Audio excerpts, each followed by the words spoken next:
I'm finally ready to share with you all the ways that I am flipping our homeschool upside down on its head. I know a lot of people have been asking, I've been dropping little breadcrumbs in all of my videos. Oh my gosh, are you leaving Christian Light? Like, what's happening? Are you doing unschooling now?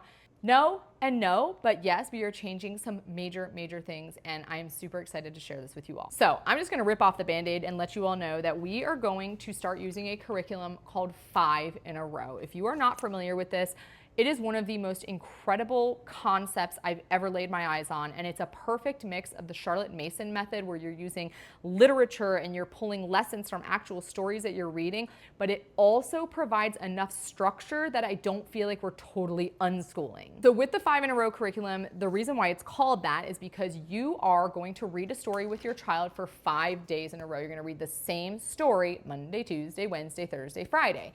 And then each day that you read that story together, the creator of this curriculum, her name is Jane Claire Lambert, she has actually given you, the parent, 20, maybe more activities that you can do to go along with that story, but they're all based on a subject. So you might have a social studies lesson for that day. There might be a literature lesson for that day. Language arts, there's reading, there's math. Every subject you could think of is covered, but you only have 5 days if you're following a 5-day plan to get that all done, which leaves the question, how are you getting everything in? How is your kid actually going to be getting explicit math instruction? Yeah, you can do fun math activities from the book that you're reading, but I do personally feel like kids need to sit down and be able to complete a math worksheet, to do the multiplication, be able to do reading comprehension and answer questions. So here's how we're solving this problem. Now, just to let you know, you can use the 5 in a row curriculum where you read the story each day with your child, you pull a lesson from here, and that's it. You can just do it that way. A lot of parents do. For me, I don't want to give up our core subjects. I feel like I'm not quite there yet. I'm not an unschooler, right? I need to keep those language arts and math core subjects in place. So the way that I'm going to be doing it is that I am going to be keeping our math and language arts curriculums with Christian-led education. We are not going to be doing the reading anymore because this is all reading, right? It's all reading. It's comprehension. We're reading every day together. This does go all the way up through high school. We're starting with volume 1 for my oldest daughter.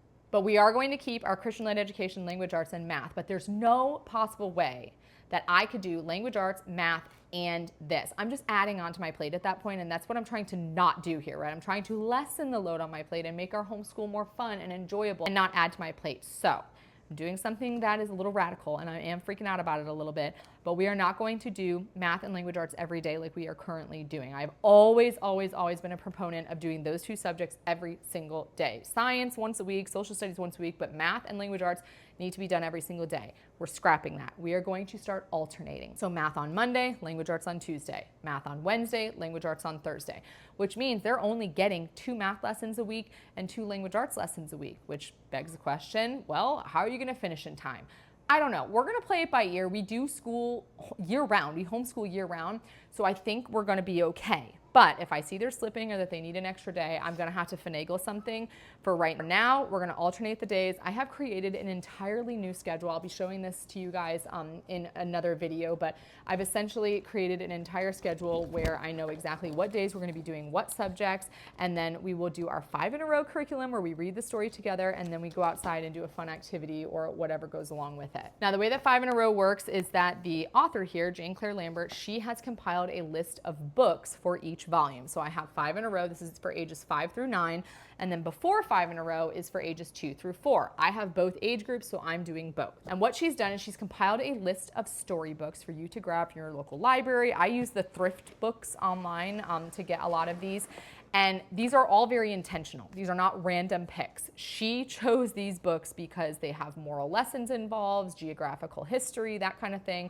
And you are using the book to teach those lessons. So for example, in the book of Madeline, if you're not familiar with this one, we're doing a lot of geography lessons on Paris. We are doing recipes from Paris. We have a lot of poetic repetition, that kind of thing that they're learning through language arts. There's math lessons that you can pull from this book, and she's already figured all that out for you. So all you're doing is reading the story with your kids Monday, doing an activity that you choose from her book, whether it's social studies, history, science, she's got it all covered there for you, including worksheets that you can pull from specific to the subject that you choose. So you read the book 5 days in a row. That's where the title comes from, 5 in a row. And then each day you're pulling from the activity list that she has laid out for you. And then the following week, you move on to a new story. And again, all of the stories that she has chosen, they all have important life lessons, science lessons, histories, like so many things you can pull from these stories. But instead of sitting there and like teaching my kid, here's Paris on a map, and we're learning the history of Paris through reading a worksheet.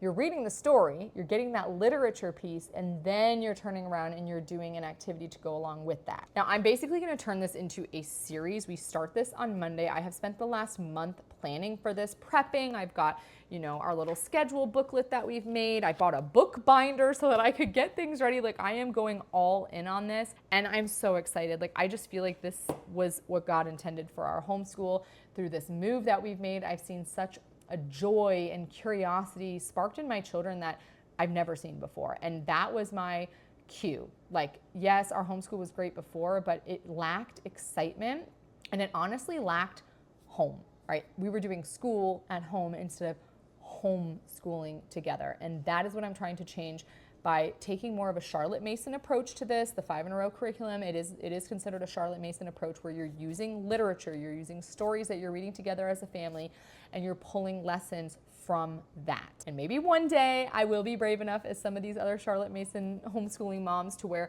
I don't feel like we have to add in core curriculum on top of that, like keeping the math and the language arts. But I feel like this is a good compromise where we're still keeping it, we're just not doing it every single day, and I can still keep track of their progress in those subjects without having to cram it down their throats day after day after day, to where by the time we get to this fun curriculum, we're already stressed out, we're already burnt out. So stay tuned. I am so excited to be sharing this with you all. Again, just like Christian-led education, I feel like this is one that you don't really hear a lot of people talk about, which is probably why it appeals to me, right? I don't like the big name ones that everybody talks about. I like finding these little, what I consider hidden gems. So stay tuned, because I am so excited to share this with you.